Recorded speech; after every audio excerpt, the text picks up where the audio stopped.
apa ya, tidak sela kan ada jedanya. Dalam artian di sini ada dokumen 1, dokumen 2, dokumen 3 dan seterusnya. Nah, ternyata untuk menunggu dari dokumen 1, dokumen 2, nah di sini ada waktu yang menunggu, waktu tunggu dari mesin itu. Nah, sementara itu di satu sisi perusahaan juga harus menggaji sekretaris. Lah, sekretarisnya kan nunggu. Nah, di sini kan nggak produktif sekali, dia hanya menunggu mesin fotokopinya sampai menuju dokumen 2, dokumen 3 atau fotokopi 1, fotokopi 2 dan 3 dan seterusnya. Nah, waktu tunggu inilah di satu sisi yang merugikan dari perusahaan itu sendiri, karena dia juga menggaji sekretaris. Masa dia hanya menunggu saja? Tentunya kan harusnya ada suatu kinerja yang positif dari sekretaris itu sendiri, nggak hanya menunggu fotokopian itu saja. Nah, di sini terdapat dua pilihan, yaitu perusahaan tidak perlu melakukan penambahan mesin fotokopi ataukah perusahaan perlu melakukan penambahan mesin fotokopi. Nah, kalau tidak perlu melakukan penambahan mesin fotokopi, nah ada suatu kerugiannya, itu tadi banyak masa tunggu dari sekretaris itu dalam mengerjakan pekerjaan yang satu dengan yang lainnya, sehingga sisi produktivitas dari sekretaris sangatlah kurang dan tidak optimal. Di satu sisi, kalau perusahaan melakukan penambahan mesin fotokopi, berarti di sini kan apa? Dia menambah investasi. Nah, di sini apa? Terkait dengan biaya tetap nanti, ada biaya depresiasi, ada biaya penyusutan. Nah, itu yang harus dipikirkan. Memakan gaji buta. Iya. Ya, ada biaya pemeliharaan juga, benar Mak jelas. Nah, itu yang harus dipikirkan. Nah, makanya itu idealnya itu berapa sih? Kalau apa? Nanti harus menambah ataukah tidak harus menambah? Nah, solusinya yaitu menggunakan teori antrean. Nah, teori antrean ini pernah diajarkan pada mata kuliah metode kuantitatif. Sudah pernah belajar metode kuantitatif enggak di sini, teman-teman sebelumnya? Untuk angkatan 2 atau belum pernah ngambil? Oh, belum ya. Harusnya memang diambil dulu yang namanya metode kuantitatif, atau tidak sama-sama diambil pada saat semester ini. Ya, saya kurang tahu bagaimana kurikulum yang berjalan di universitas terbuka, karena kalau waktu saya dulu mengambil mata kuliah ini memang selama itu hampir sama. Jadi saya mengambil mata kuliah manajemen operasi juga ada metode kuantitatif, jadi sama-sama saya ambil dulu waktu saya semester pernah ambil mata kuliah ini. Jadi kurang tahu, mungkin nanti untuk semester 5 atau 6 baru mbak-mbak di sini atau mas-mas baru ngambil.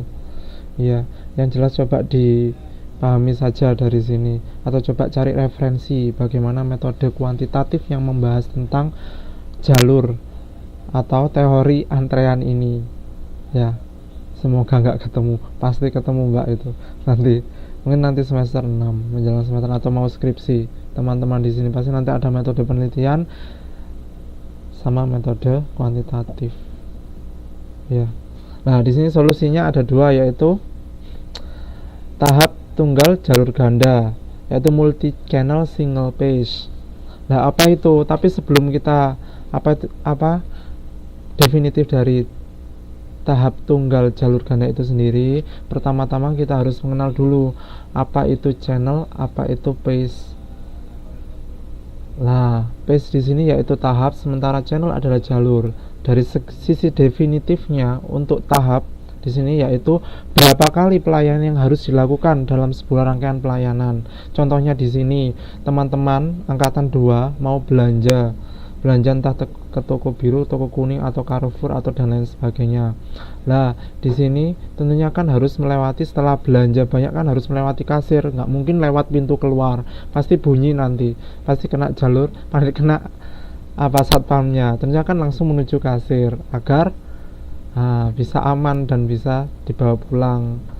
Nah, itu ada tahapannya. Atau juga teman-teman di sini, semisal ada yang sakit, semoga yang ada yang sakit atau apalah yang dijaga atau yang sakit, kemudian di rumah sakit dia harus mengalami atau menjalani rangkaian medical check up.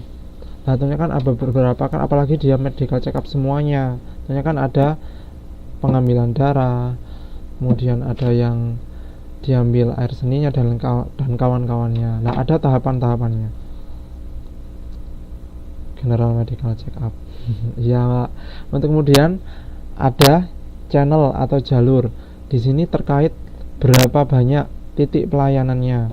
Jadi kalau tahapan kan tahapannya berapa, kalau ini berapa titik pelayanannya. Contohnya kalau sama di satu swalayan atau supermarket, kan biasanya nggak hanya satu kasir saja. Nah, biasanya menyediakan beberapa kasir, entah 5 atau 6 atau berapa, terutama itu yang swalayan yang dalam artian skala yang besar. Nah, itu berapa jumlah titiknya. Nah, sudah bisa membedakan ya tahapannya, alurnya sama titiknya. Nah, kalau tadi tahapannya setelah mbak-mbak ngambil barang, mengambil barang di swalayan, kemudian langsung bayar. Tahapannya setelah mengambil barang, bayar. Kalau jalur di sini berapa banyak kasirnya di dalam swalayan itu sendiri. Nah, itu membedakan untuk tahap sama jalur. Oke. Nah, di sini ada pembagiannya. Ada klasifikasi pelayanannya, ada 4 kelompok. Nah, yang pertama, pelayanan tahap tunggal, jalur tunggal. Di sini berarti apa? Tahap tunggal, berarti satu tahapan saja pelayanan, dan hanya jalur tunggal, berarti satu titik pelayanan saja. Kayak tadi yang di swalayan itu tadi. Kemudian untuk pelayanan yang saya plot hitam, itu menjadi dasar acuannya ya. Satu tahap pelayanan dan hanya terdapat satu titik pelayanan yang hitam. Sementara untuk pelayanan tahap ganda jalur tunggal berarti apa? Dia ada beberapa tahap pelayanan, namun masing-masing pelayanan hanya terdapat satu titik pelayanan. Jadi ada beberapa tahapan tapi hanya terdapat satu saja loketnya. Itu enggak ada beberapa loket. Jadi dia harus antri nanti tiap loketnya karena hanya satu titik. Nah, gitu. Kemudian untuk pelayanan tahap tunggal jalur ganda berarti dia hanya satu tahap tapi ada beberapa titik pelayanan di sini. Contohnya apa tadi? Ayo, yang bisa mencontohkan apa enggak di sini? Hanya satu tapi ada beberapa titik pelayanan. Nah, swalayan. Ya. Benar. Pelayanan tahap ganda jalur ganda. Nah, di sini beberapa tahap pelayanan dan masing-masing memberikan titik pelayanan. Nah, memang lebih enaknya langsung ke contoh sesuai dengan ada di modul. Contohnya sama kayak tadi, tetap pada perusahaan tadi yang memiliki beberapa sekretaris yang mengurusi administrasi dan hanya di sini memiliki 2 fotokopi untuk membantu kinerja mereka. Nah, di sini kita harus ketahui dulu biaya-biaya yang diperlukan. Ada biaya tetap sama biaya variabel. Sudah gamblang kan, biaya tetap sama biaya variabel sudah kita bahas, sudah dituton sama di TTM kemarin. Nah, di sini dapat diketahui untuk mesin fotokopi yang dibeli harganya 40 juta dengan masa ekonomisnya mencapai 5 tahun. Jadi 2 fotokopi itu dibeli 40 juta dengan masa ekonomis mencapai 5 tahun. Biaya pemeliharaan mesinnya 10 juta per tahun. Gaji rata-rata sekretaris 3 juta per bulan per orang. Lah, rata-rata penggunaan mesin fotokopi per unit ya itu per unitnya. Kemudian rata-rata penggunaan mesin fotokopi 30 kali per jam, sedangkan lama penggunaan setiap kali kopi 3 menit. Perusahaan ini bekerja 8 jam per hari. Jadi satu hari hanya 8 jam, misal mulai dari jam 8 sampai jam 4. Dan satu bulannya hanya 25 aktif kerja, sisanya libur. Sedangkan selama 1 tahunnya 300 hari kerja. Nah, kita kerjakan soal ini. Pertama, kita kerjakan untuk mengetahui biaya tetapnya dulu. Nah, biaya tetap apa di sini? Yaitu harga beli mesinnya. Mesinnya di sini Jadi kedua mesin itu tadi harganya 40 juta Mbak, bukan unitnya.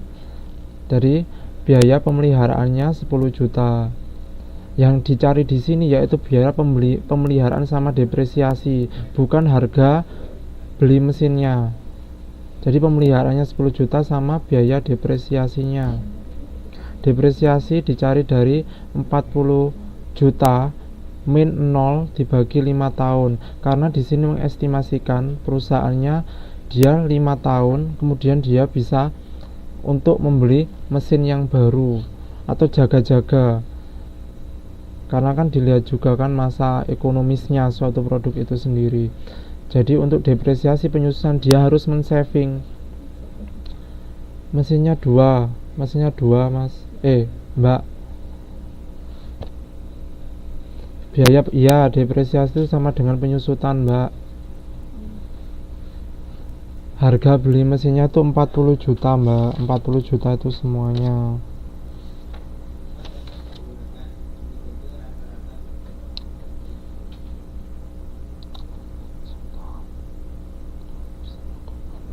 Ya. Mesin fotokopinya di sini tersedia 2 unit.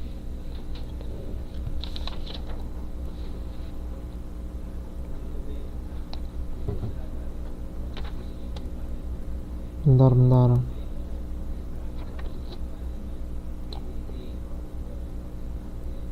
Oh iya. Ini 40 jutanya ini per unit. 40 jutanya. Ada itu di halaman 10. Halaman 10 coba dibaca.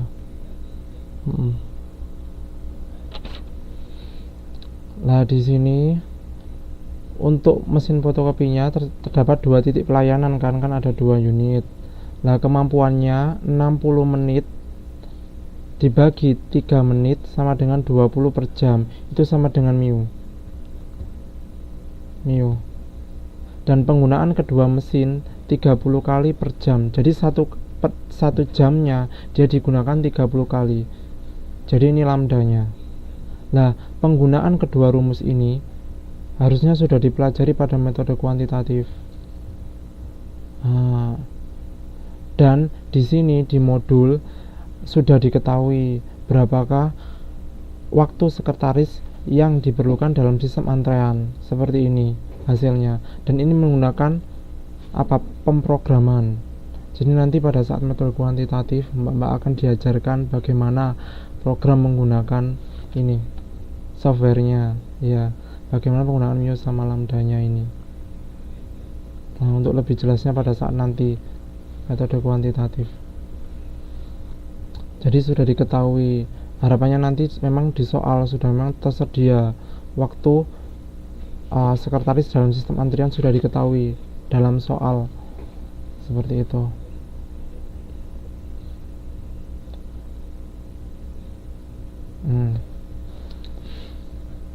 Nah, kita ingat ya tadi setiap 1 jamnya terdapat 30 permintaan pelayanan fotokopi.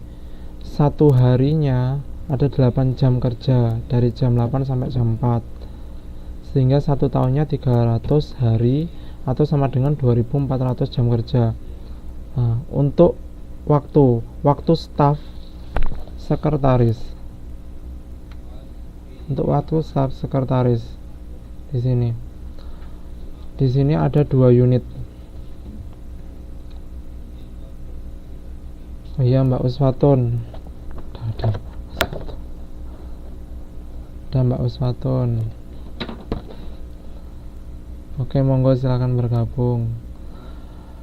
Nah, di sini waktunya tadi ingat ya, setelah dicari sama mu sama lambdanya, pada perhitungan waktu yang diperlukan sekretaris itu diketahui sebanyak ini, dari 0,1443 sampai 0,0501. Waktu yang terbuang, ya waktu yang dibutuhkan di sini. Di sini waktu staf sekretaris dalam antrean. Jadi antreannya, Mbak, antrean yang dibutuhkan, dia dalam kan dari 30 kali pemakaian, dia yang dibutuhkan berapa di situ? Iya. waktu yang terbuang, dapat istilah juga seperti itu.